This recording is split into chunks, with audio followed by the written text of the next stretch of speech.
أعوذ بالله من الشيطان الرجيم بسم الله الرحمن الرحيم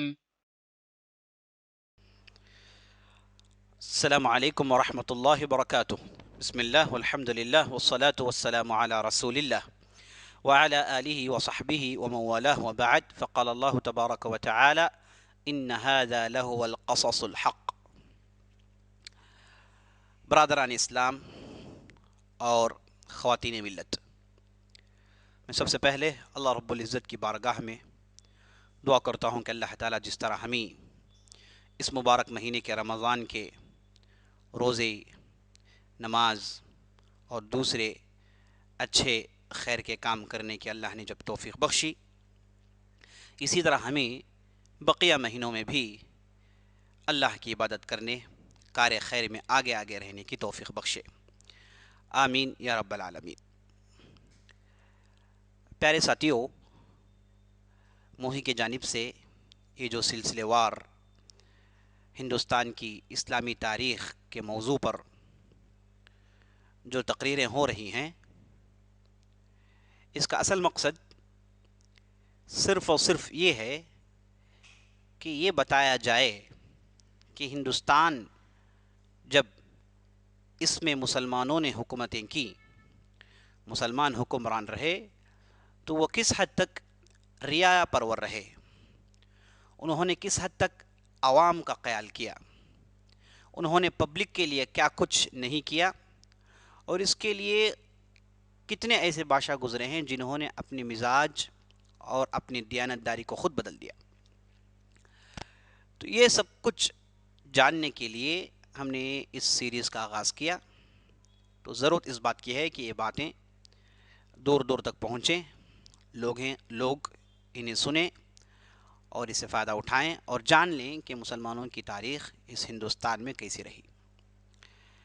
تو اسی سلسلے میں گزشتہ کی مجلس میں ہم نے اکبر اور اس کے بعد جہانگیر، یہ دو کیسے تخت نشین ہوئے اور اس کے بعد ان کی سلطنتوں میں کیسی کیسی تبدیلیاں آئیں، اور ان کے ہاں جہاں خوبیاں تھیں اس کی طرف ہم نے نشاندہی کی، اور جہاں خامیاں تھیں ہم نے انہیں کم و کاست بیان کر دیا۔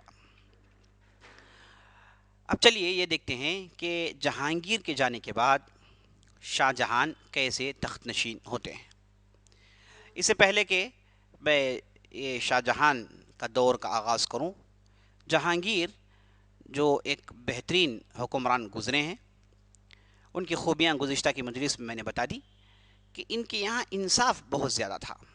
انصاف کے لیے انہوں نے ایک بہت ہی عجیب و غریب کام کیا، جس کا ذکر میں کرنا بہت ضروری سمجھتا ہوں، کہ یہ اپنے محل میں انہوں نے ایک بہت بڑا گھنٹا لگایا، اور اس گھنٹے کا جو رسہ تھا اسے باہر کے حصے میں چھوڑ دیا کہ جو بھی اپنے آپ کو مظلوم سمجھتا ہے، یہ سمجھتا ہے کہ اس پر ظلم ہوا ہے، تو آئیں آ کر اس گھنٹے کو بجائیں، تو فوراً بادشاہ خود اسے سنائی کرنے کے لیے سیدھے حاضر ہو جائے گا۔ تو اب سے یعنی اس سے پہلے کسی بادشاہ نے ایسا کام نہیں کیا تھا، یعنی بڑا گھنٹا بالکل باہر کے حصے میں، جو بھی اپنے آپ کو مظلوم سمجھتا ہے، یہ سمجھتا ہے کہ اس پر ظلم ہوا ہے، تو گھنٹا بجائیں، بادشاہ سیدھے اس کے پاس آئے گا اس کی بات سننے کے لیے۔ تو اس حد تک انہوں نے انصاف قائم کیا، اور لوگ تاریخ میں یہ بھی باتیں لکھی ہوئی ہیں کہ لوگ اسے بہت کم استعمال کیا کرتے تھے، یعنی معنی یہ کہ ظلم بہت کم ہوا کرتا تھا، یہ خاص عوام کے لیے تھا۔ ایک مرتبہ اتفاقاً ہوا یہ کہ ایک بوڑھا گھوڑا جو آگرہ کی گلیوں میں گھوم رہا تھا، چر رہا تھا، چونکہ گھوڑا بوڑھا ہونے کی وجہ سے اس کا جو آقا تھا، جو مالک تھا، اس نے چھوڑ دیا، اسے کوئی فائدہ نہیں۔ جب جوان تھا تو میدان میں کام آتا، دوسری چیزوں میں کام آتا، سواری کے لیے کام آتا، لیکن جب بوڑھا ہو گیا تو اس سے کچھ فائدہ نہیں۔ تو یہ گھوڑا جو تھا گلیوں میں چرتا گھومتا پھرتا تھا، تو ایک بار وہ کہیں سے نکل آیا اس گھنٹے کی طرف، تو چرتے چرتے اس نے گھنٹے کے رسے کو چارہ سمجھ کر چاپنا شروع کر دیتا ہے۔ جیسے ہی وہ چاپتے جاتا ہے تو گھنٹا ہل کر بچ جاتا ہے، اور بادشاہ باہر نکل آتا ہے یہ دیکھنے کے لیے کہ بھائی کون ہے مظلوم، اس کے ظلم کو کیسے دور کریں۔ تو بادشاہ نے یہ دیکھا کہ ایک گھوڑا ہے جس نے گھنٹا بجایا ہے۔ تو بادشاہ کو بڑا تعجب ہوتا ہے، اور جو ساتھ نکلے تھے لوگ انہوں نے کہا کہ یہ گھوڑا ہے، جانور ہے، اسے ایسے اس نے کر دیا ہے، کوئی معنی نہیں، چلو واپس چلے۔ بادشاہ نے کہا کہ نہیں، یہ گھوڑا اصل میں مجھے یہ کہہ رہا ہے، اس کی یہ شکایت ہے کہ میں بوڑھا ہو گیا ہوں اور میرے آقا نے مجھے چھوڑ دیا ہے۔ جب تک میں نوجوان تھا مجھ سے خوب فائدہ اٹھایا، مجھے کھلاتا تھا تاکہ میں اس کی خدمت کروں۔ جب میں بوڑھا ہو گیا تو مجھے اس نے کھلانا چھوڑ دیا ہے، تو اب مجھے کھانے کے لیے لالے پڑ رہے ہیں۔ یہ شکایت ہے اس گھوڑے کی۔ یہ کہہ کر جہانگیر نے یہ اعلان کیا کہ جو بھی سپاہی جن کے پاس گھوڑے ہوتے ہیں، جن کی دیکھ بھال کرنے کے لیے پہلے سے الگ ایک اماؤنٹ دیا جاتا تھا، ان کے لیے پیسوں کا انتظام تھا کہ یہ اپنی سواریوں کو تیار کریں۔ اب ساتھ نئی بات یہ جوڑ دی گئی کہ جو گھوڑے بوڑھے ہو گئے ان کے لیے بھی اس میں پیسے ایکسٹرا ڈالے جائیں گے، اور ان پیسوں سے جو گھوڑے بوڑھے ہو گئے ان کے کھانے کا انتظام کریں۔ تو عزیز دوستو دیکھیے کس حد تک کیسے رعایا پرور رہے، جانوروں کی دیکھ بھال کس حد تک رہا کرتی تھی۔ تو آپ اندازہ لگا سکتے ہیں کہ کیسے انداز سے ان لوگوں نے حکومت کی۔ تو عزیز دوستو یہ ایک چیز میں بتانا چاہ رہا تھا جہانگیر کے تعلق سے۔ اچھا، یہ جب ان کا معاملہ ختم ہونے کو آیا 1627 کے آس پاس، لگ بھگ ایک 20 سال کی حکومت کرنے کے بعد یہ وفات پا جاتے ہیں۔ اچھا، ان کے وفات کے قریب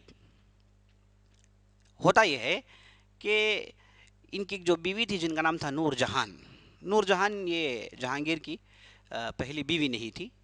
یہ نور جہان کا جب طلاق ہو گیا، پھر ان کے شوہر گزر گئے، تو بعد میں جہانگیر نے ان سے شادی کی۔ اور مورخین لکھتے ہیں کہ ان سے شادی ہونے کے بعد بہت ساری پیچیدگیاں شروع ہو گئیں فیصلہ کرنے میں۔ یہ جو صاحبہ آئے تھے نور جہان، انہوں نے اپنے رسوخ کو استعمال کر کے بادشاہ کو مجبور کیا کہ اپنے لوگوں کی تقرری ہو، اپنے لوگوں کو بڑے بڑے مناصب دیے جائیں، بڑے بڑے عہدے دیے جائیں۔ تو بادشاہ بھی مجبور ہو کر نالائق لوگوں کو، ناکارہ لوگوں کو وہ عہدے دینے لگا۔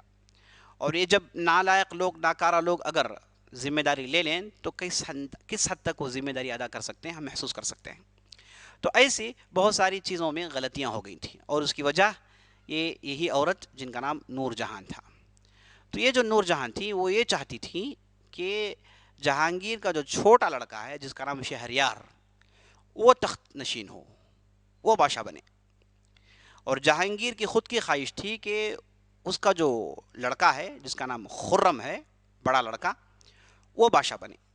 یہی خرم آگے چل کے شاہ جہان بنتے ہیں، لقب کے ساتھ تخت نشین ہوتے ہیں۔ یہ جو خرم تھے ان سے جہانگیر کی دلی لگاؤ تھی۔ اب وہ نہیں چاہتے تھے کہ شہریار کو موقع ملے۔ اب نور جہاں جو تھی وہ چاہتی تھی کہ شہریار بادشاہ بنے۔ اچھا، شہریار اور نور جہاں سے کیا تعلق؟ یعنی شہریار جو تھے جہانگیر کے لڑکے، یہ اصل میں نور جہان کے داماد تھے۔ نور جہان کے جو پہلے کے جو شوہر تھے جو گزر گئے، تو ان کی لڑکی سے ان کی شادی ہوئی، تو اس اعتبار سے داماد ہوتے ہیں۔ تو اس لیے وہ چاہتی تھیں کہ شہریار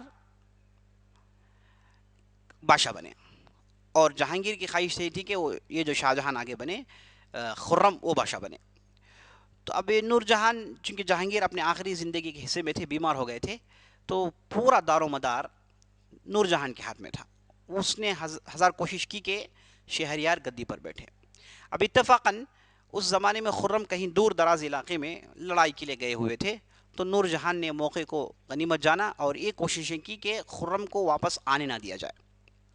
اب اتنے میں اتفاقاً وہاں کے ایک اہم وزیر جن کا نام مہابت خان تھا، وہ میدان میں نکل آتے ہیں، اور بادشاہ بیمار ہونے کے بعد اور خرم جو بستی سے باہر تھے، اس موقع کو فائدہ اٹھاتے ہوئے انہوں نے اپنے انداز سے حکومت چلانے کی کوشش کی۔ ہر جگہ وہ اپنا چلانے کی وہ کوشش کر رہے تھے، سب کو اپنے کنٹرول میں لے رہے تھے۔ وہ ایک حد تک وہ کامیاب بھی ہو گئے، اور کامیابی اس حد تک ہوئی کہ یہ مہابت خان نے جہانگیر کو نظر بند کر دیا۔ وہ بیمار تھے، مجبور تھے، اور لشکروں پر ان کا کچھ اب نہیں چلتا تھا، کیونکہ سب کچھ مہابت خان اپنے ہاتھ میں لے رکھے تھے۔ تو جہانگیر کو نظر بند کرنے تک معاملہ پہنچ جاتا ہے۔ اب جو نظر بند تھے، اندر پڑ رہے تھے، اندر پڑے ہوئے سڑ رہے تھے، تو مہابت خان نے اپنا کام دکھانا شروع کیا اور کئی لوگوں کو انہوں نے ٹھکانے لگایا اور اس کے بعد اپنے لیے راستہ ہموار کرنا شروع کر دیتے ہیں۔ جب خرم کو خبر پہنچی تو وہ سیدھے لشکر لے کر آگرہ پہنچتے ہیں اور باقاعدہ مہابت خان سے ان کی لڑائی ہوتی ہے، اور اتنے میں بیچ میں نور جہان پڑ جاتی ہے۔ اس نے جو ہے یہ چاہا کہ نہ مہابت خان نہ خرم وہ اپنے داماد شہریار کو موقع دے، اس کے لیے یہاں پر ایک کھلبلی شروع ہو جاتی ہے۔ تو مہابت خان نے نور جہاں کے جو تیاریاں تھیں اسے انہوں نے مات دیا، ہرایا، اور اس کے بعد وہ اپنے کنٹرول میں پورے آ گئے تھے۔ اچھا، بعد میں نور جہاں نے مہابت خان سے وعدہ کیا کہ اگر تو میرا ساتھ دے تو میں تیرے لیے بہت ساری چیزیں کر سکتی ہوں، بہت سارے میں انتظامات کر سکتی ہوں، بہت ساری باتیں ہوئی۔ تو آخرکار مہابت خان نور جہاں کی بات مان گئے اور مان کر خرم کو ختم کرنے کے لیے ان دونوں نے مل کر ایک لشکر، ایک فوج تیار کیا تاکہ خرم کو دہلی کے باہر، آگرہ کے باہر ہی ختم کر دیں۔ اب جب مہابت خان لشکر لے کر خرم کے پاس پہنچے تو خرم نے ان سے ایک باقاعدہ گفتگو کی اور مہابت خان خرم کی طرف ہو گئے۔ اب اس کے بعد جب مہابت خان خرم کی طرف ہوئے تو پھر نور جہان کی اب کوئی طاقت باقی نہیں رہی، تو بڑی آسانی سے شاہ جہان داخل ہو جاتے ہیں آگرہ میں، اور اس کے بعد وہ بادشاہ بن جاتے ہیں اسی سن میں جس سن میں میں نے آپ کو بتایا 1627 میں شاہ جہان بادشاہ بن جاتے ہیں، اس لقب کے ساتھ کہ ان کا نام شاہ جہان، وہ اصل میں خرم تھے۔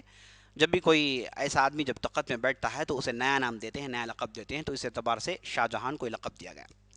تو اس عزیز دوستو اس پیچیدگیوں سے باہر نکل کر یہ بادشاہ بنتے ہیں۔ تو ان کی شاہ جہان کی حکومت لگ بھگ 30 سال کے قریب رہی۔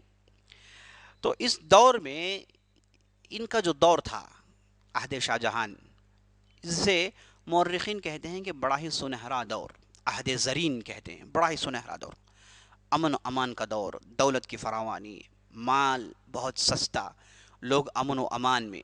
تو بادشاہ کو کافی موقع مل گیا تھا کہ بستی کو اور ترقی کرے۔ اور شاہ جہان جب گدی میں بیٹھے تو وہ دو علاقوں میں ان کی زیادہ کوشش تھی، ایک دکن میں، پہلے سے وہ احمد نگر اور دوسرے علاقوں کو اپنے قبضے میں کر چکے تھے، دولت آباد کو اپنے قبضے میں کر چکے تھے، اور دکن کے دوسرے علاقوں میں یہ جانے کی خواہش مند تھے، دوسرے علاقوں کو اپنے قبضے میں لینے کی خواہش مند تھے، اور اس طرف قاندہار، بلخ، ان علاقوں میں بھی انہوں نے اپنی حکومت کو پہنچا دیا۔ بلخ یہ بہت دور کا علاقہ ہے، وہ بھی ہندوستان کے اندر داخل ہو گیا۔ تو کافی بڑا ان کا جو ہے ان کا دورہ تھا، کافی بڑی ان کی زمین تھی، کافی بڑی ان کی سلطنت تھی، اور اتنی بڑی سلطنت کو بھی انہوں نے بڑے امن و امان سے دیکھا اور ترقی دی، اور بہت سارے نئے سسٹمز لائے، جو کہ سمجھیے کہ مغلیہ بادشاہوں کے دور میں سب کے پاس تقریباً ایک ہی قسم کا ایک سسٹم تھا۔ تو بہرحال ان کی جو شہرت ہوئی، شاہ جہان کی جو شہرت ہوئی تاریخ کی کتابوں میں، یہ دنیا کا ایسا بادشاہ ہے، ساری دنیا کا ایسا بادشاہ ہے جسے اللہ نے دل میں عمارتیں بنانے کی غیر معمولی محبت دے دی۔ ایسی ایسی عمارتیں انہوں نے بنائی کہ لوگ تعجب میں پڑ جاتے ہیں کہ آخر کیسا یہ ممکن ہے۔ تو بطور مثال آپ کے سامنے جو تاج محل ہے، جو ساری دنیا کا ایک عجوبہ ہے، عجائب میں سے ایک ہے، اسے بنانے والے ہی شاہ جہان تھے، جنہوں نے اپنے خاص خرچ میں لگ بھگ 20 سال کی محنت میں اس عمارت کو انہوں نے کھڑی کی۔ کہا جاتا ہے کہ اس عمارت کو انہوں نے اپنی بیوی کی وفات پر بنایا۔ ان کی بیوی جن کا نام ممتاز تھا، وہ ایک لڑکی کی زچگی میں وفات پا جاتی ہے، تو یہ ان سے بہت محبت کرتے تھے، تو بطور محبت کا ایک پیشکش، بطور محبت کی ایک نشانی کہتے ہیں کہ انہوں نے تاج محل بنایا۔ لیکن حقائق پر جب ہم غور کرتے ہیں، تاریخ پر ہم غور کرتے ہیں، جس طریقے سے انہوں نے جو بنایا تھا، اس میں صرف اور صرف بیوی کی محبت داخل نہیں تھی، اور ایسے معلوم ہوتا ہے کہ تاج محل بننے کے بعد ان کی وفات جب ہوئی تو بعد میں انہیں دفن کیا گیا تھا۔ تو اسے ہم پورے کا پورا نہیں کہیں گے کہ یہ پوری کی پوری محبت کی نشانی ہے، محبت کی عمارت ہے، میاں بیوی کی محبت کی عمارت ہے۔ اسے ماننا جو ہے کافی مشکل ہے، تاریخی کتابوں میں جو باتیں لکھی گئی ہیں وہ ایسی نہیں ہے۔ تاج محل خود شوقین تھے عمارتیں بنانے کی، اور انہوں نے عمارتیں بنائی، اور جو وفات پائے تو انہیں اندر دفن کر دیا، یہ الگ بات ہے، لیکن پورے کا پورا اسی مقصد سے انہوں نے بنایا، یہ ماننے کی بات نہیں ہے۔ اور یہ جس نقشے سے انہوں نے اس عمارت کو بنائی، یہ عجیب و غریب ایک نقشہ تھا، جس سے اختیار کر کے انہوں نے خرچ کر کے بہت ہی عالیشان عمارت بنائی۔ بہرحال یہ بات ماننے کو مورخین تیار نہیں ہیں کہ صرف ایک محبت کی نشانی تھی جس کی وجہ سے یہ بنا دی گئی۔ یہ کہیں سنی باتیں ہیں، اس بات میں اتنی حقیقت نہیں جتنی لوگ سمجھتے ہیں۔ اور اسی طریقے سے شاہ جہاں وہ ہیں جنہوں نے لال قلعہ بنایا، شاہ جہاں وہ ہیں جنہوں نے دلی کی وہ جامع مسجد بنائی جو آج بھی مشہور ہے، لال قلعہ جہاں جسے جو ریڈ فورٹ جو کہتے ہیں، یہ بنانے والے شاہ جہاں ہیں۔ اور جو جتنی بھی آپ نہ کہ صرف دلی اور آگرہ کے اندر، ہندوستان کے اندر ان کی بہت ساری عمارتیں ہیں اور ایک سے ایک عالیشان عمارتیں ہیں۔ انہوں نے ان کی یادداشت کو انہوں نے عمارتوں کے ذریعے سے باقی رکھا ہے، تو بہت کچھ انہوں نے کیا۔ اور شاہ جہان کے تعلق سے آتا ہے کہ بہت زیادہ دین پسند تھے، خدا پرست آدمی تھے اور بہت ہی زبردست نماز کی پابندی کرتے تھے۔ اور جب یہ گدی میں بیٹھے تو انہوں نے اس سجدے کو روک دیا تھا جسے عام طور پر دربار میں آنے والے بادشاہ کے سامنے کرتے تھے۔ اکبر کے زمانے میں تھا یہ، ہمایوں کے زمانے کے آخری میں شروع ہوا، اکبر کے زمانے میں تھا، اور اس کے بعد جہانگیر کے زمانے میں بھی چیز تھی کہ لوگ آتے بادشاہ کے سامنے جھکتے تھے بطور تعظیم، بطور عزت، گویا کہ ایک سلام بادشاہ کے خدمت میں پیش کر رہے ہیں۔ تو جب شاہ جہان گدی میں بیٹھے انہوں نے منع کر دیا کہ میرے سامنے کوئی نہیں جھکے گا، یہ جھکنا، سر جھکانا یہ میرے سامنے نہیں، دربار میں آئیں سلام کریں اور دربار میں بیٹھ جائیں۔ تو اس طریقے سے معلوم ہوا کہ یہ کس حد تک دین کی پابندی کرنا چاہتے تھے اور اسلام کی پابندی میں بہت زیادہ غور و خوض کرتے تھے، اور خود بہت اچھے انسان تھے، اس میں ذرا برابر بھی شک نہیں۔ بعض لوگوں نے بڑھ چڑھا کر یہاں تک کہہ دیا کہ ایک بہت بڑے مجدد تھے، اتنا تو ہم نہیں کہیں گے، لیکن بہت ہی اچھے انسان تھے اور ایک بہترین ان کی حکومت رہی۔ لگ بھگ 30 سال کی ان کی حکومت تھی اور بہت ہی امن و امان کے ساتھ انہوں نے حکومت کی۔ انشاءاللہ میں اس سلسلے کے آخری کڑی میں یہ بتاؤں گا کہ مغلیہ سلطنت کی خوبیاں کیا تھی اور کیسے سلطنت گری، کیا کیا اسباب تھے۔ میں انشاءاللہ ایک مستقل ایک سیریز، مستقل ایک درس اس پر انشاءاللہ میں پیش کرنے کی کوشش کروں گا، اس لیے میں واقعات کو بادشاہوں کے حساب سے بیان کرتے ہوئے آگے بڑھتا ہوں۔ اور اسی طریقے سے عزیز دوستو ہم دیکھتے ہیں کہ دلی کو انہوں نے، اس سے پہلے آگرہ کو لوگوں نے پائے سلطنت مان رکھا تھا، دلی کو انہوں نے سب سے پہلے دارالسلطنت بنایا، اور اس کے بعد انہوں نے جو دلی میں آج شاہ جہان آباد، جو اولڈ دلی ہے شاہ جہان آباد جسے کہتے ہیں، اسے باقاعدہ بنانے والے یہی شاہ جہان تھے۔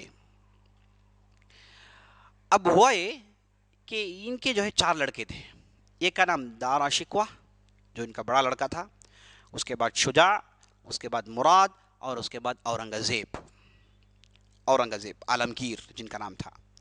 تو یہ جو 4 ان کے لڑکے تھے، اور شاہ جہان کے یہاں بہت دنوں تک نرینہ اولاد نہیں تھی، لڑکے نہیں ہوتے تھے، ان کے یہاں بہت ساری لڑکیاں ہوتی تھی، لڑکے نہیں ہوتے تھے۔ تو انہیں یہ فکر تھی کہ میرے بعد کون میری گدی سنبھالے گا، تو بہت منتوں مرادوں کے بعد دارا شکوہ پیدا ہوئے۔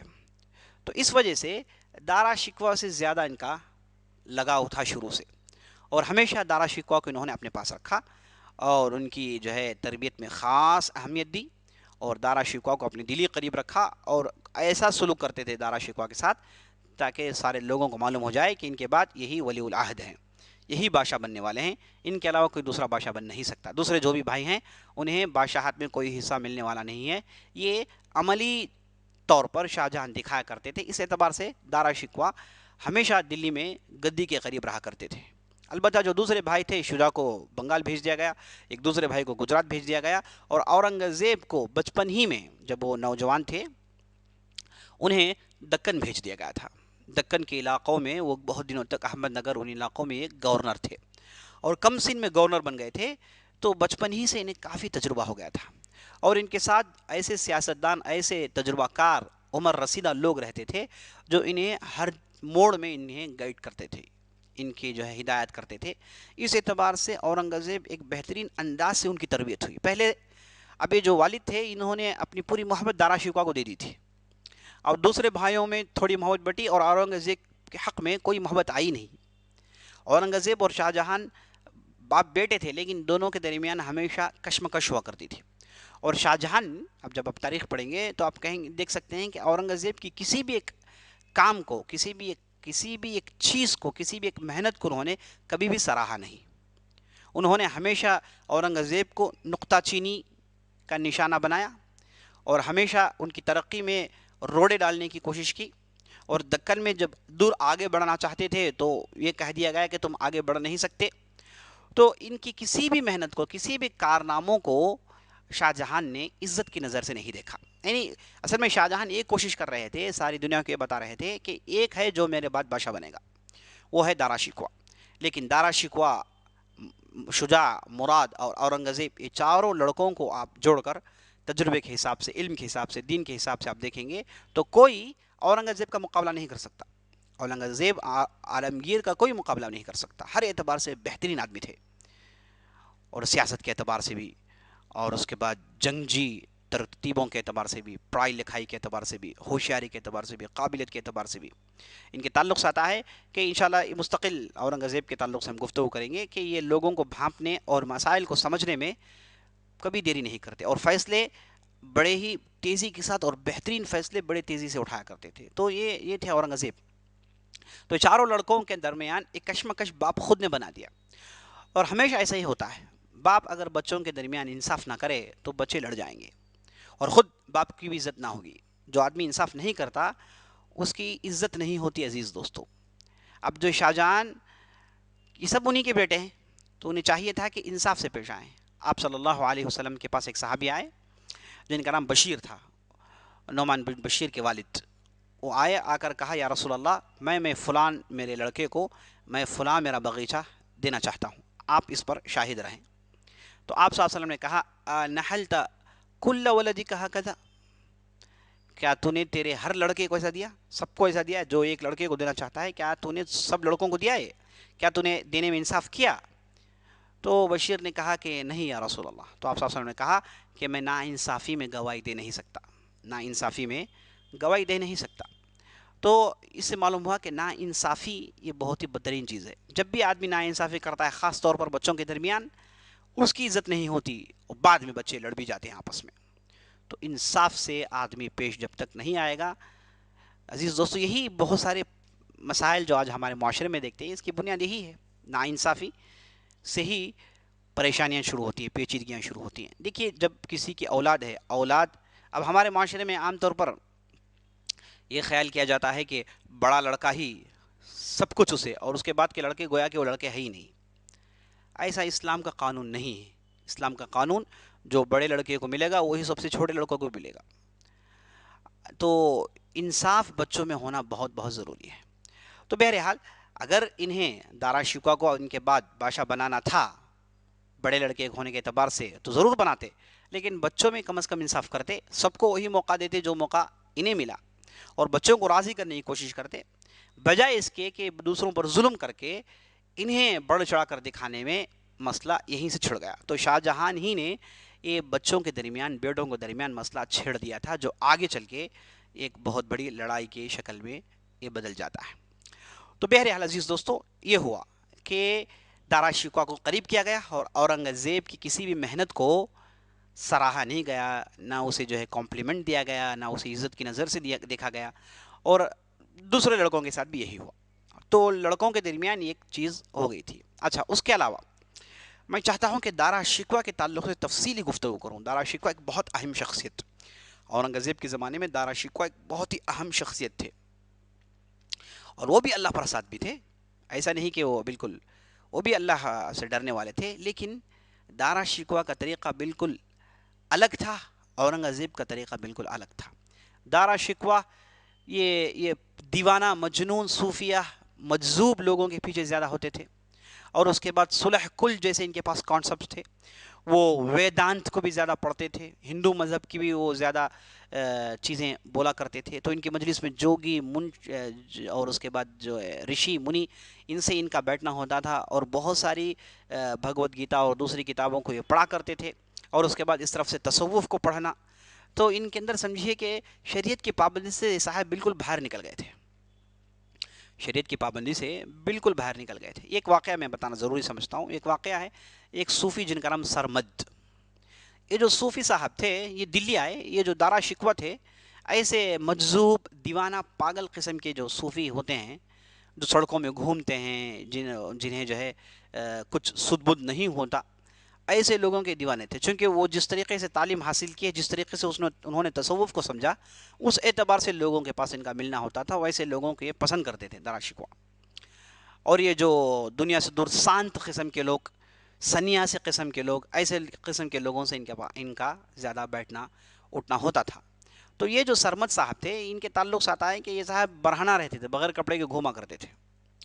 تو جب یہ دلی آئے تو دارا شکوہ ان کے پاس گئے اور ان کے پاس بیٹھے، تو وہ سرمد صاحب کافی مشہور ہو گئے۔ وہ اصل میں ان کا دماغ ٹھکانہ نہیں تھا، کچھ مسائل ہو گئے تھے، یعنی جب لوگ بھوک پیاس زیادہ برداشت کرتے ہیں تو کچھ ایسا ہو جاتا ہے، تو یہ عقل ان کا جو ہے ٹھیک نہیں تھا، لیکن دارا شکوہ جا کر ان کے بیٹھنے کی بازو بیٹھ کر ان سے گفتگو کرنے کی وجہ سے یہ سرمد صاحب کافی مشہور ہو گئے۔ اب ان کا معاملہ یہ تھا کہ یہ برہنہ ہوتے تھے اور کچھ نہ کچھ بکتے رہتے تھے۔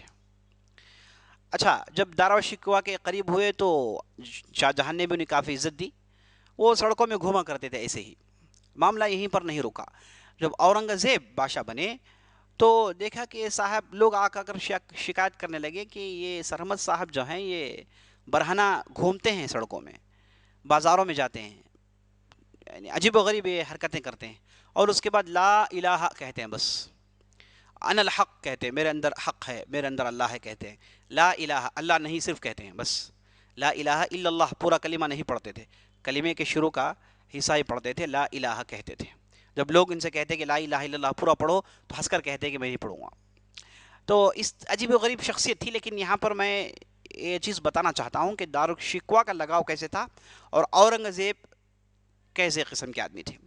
تو جب اورنگزیب کے زمانے میں صاحب کھلم کھلا گھومتے تھے تو انہیں بلا کر باقاعدہ کئی مرتبہ تنبیہ کی گئی کہ آپ کم از کم کپڑے پہن لیں، ایسا گھومنا ٹھیک نہیں ہے شریعت کے اعتبار سے، اور اس کے بعد یہ جو تم لا الہ لا الہ کہتے ہو یہ غلط ہے، لا الہ الا اللہ پڑھو، کلمہ پورا پڑھو ورنہ کلمہ مت پڑھو۔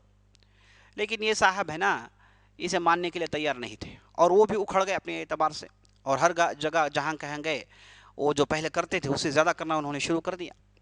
تو مسئلہ بہت پیچیدہ ہو گیا۔ اس کے بعد علماء کے درمیان یہ معاملہ گیا کہ بھائی ایسے آدمی کے ساتھ فیصلہ کیا کریں، تو علماء نے ان کی بات سنی اور دوسری باتیں سنی، بہکی بہکی باتیں سنی۔ اب تعجب کی بات یہ ہے کہ بہکی بہکی باتیں جب لوگ کرتے ہیں ان کے پاس لوگ جمع ہو جاتے ہیں آس پاس، تو اس سرمد صاحب کے پیچھے بہت بڑی تعداد جمع ہو گئی اور سب اسی قسم کی باتیں کرنے لگے۔ تب معاملہ یہ ہوا کہ آخرکار مجبور ہو کر انہیں قتل کر دیا گیا تھا، کیونکہ فتنہ بہت بڑا ہو گیا تھا۔ قتل کرنے کے ساتھ ساتھ اب جب قتل کرنے کے لیے سرمد صاحب کو لایا گیا تو وہ ہنس رہے تھے، تو اس کے بعد انہیں قتل کرنے کے بعد یہ سرمد کا معاملہ ختم ہوا۔ تو ایسے قسم کے لوگوں کو دارا شکوہ نے بڑھوتی دی۔ تو یہ دارا شکوہ کے تعلق سے اور لمبی لمبی باتیں ہیں، میں سمجھتا ہوں کہ وقت ہوا چاہتا ہے، آئندہ مجلس میں ہم انشاءاللہ دارا شکوہ کے تعلق سے چند باتیں بیان کر کے اورنگزیب پر بات ہماری ختم کریں گے انشاءاللہ۔ تب تک کے لیے اجازت دیجیے، اور ہم اللہ سے دعا کرتے ہیں کہ اللہ سبحانہ و تعالی ہمیں تاریخ پڑھ کر اس سے اچھی عبرتیں حاصل کرنے کی توفیق بخشے، اور رمضان کی ہماری محنتوں کو قبول فرمائے، اور ہمیں ہر قسم کی پریشانیوں، دقتوں اور دوسری چیزوں سے اللہ سبحانہ و تعالی ہمیں محفوظ رکھے۔ اقول قولی هذا واستغفر الله لي ولكم ولسائر المسلمين من كل ذنب وخطيئة فاستغفروه انه الغفور الرحيم، وصلى الله على نبينا محمد وعلى آله وصحبه اجمعين، والسلام عليكم ورحمة الله وبركاته۔